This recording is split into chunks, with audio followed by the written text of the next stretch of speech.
waiting game was a little bit rough because I depend on people paying me, particularly restaurants, to do murals. A Tampa Bay area muralist looks back on his year, the highs and the lows. I'm Virginia Johnson. Life in the time of coronavirus is coming up next.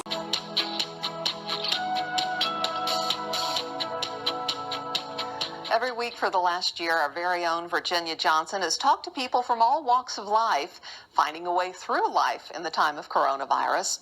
We returned to the very first interview from March of 2020 about a mural artist confined to home, continuing to create.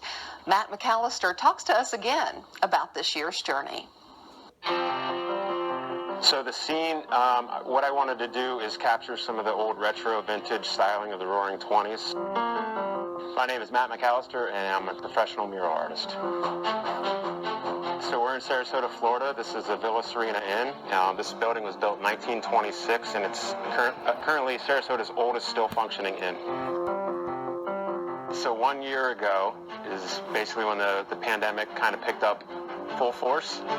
So I thought I would do some 3D art in the driveway to give my neighbors something to see. I found new ways of making a living. I had to adapt. I did everything outside rather than indoor murals.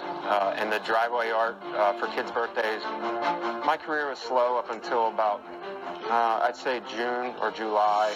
The waiting game was a little bit rough because I depend on people paying me, particularly restaurants, to do murals. And since all the restaurants and bars were closed down, that sort of eliminated my work. Since September is when my business picked back up again. And I'm lucky enough to do beautiful murals on beautiful properties like this.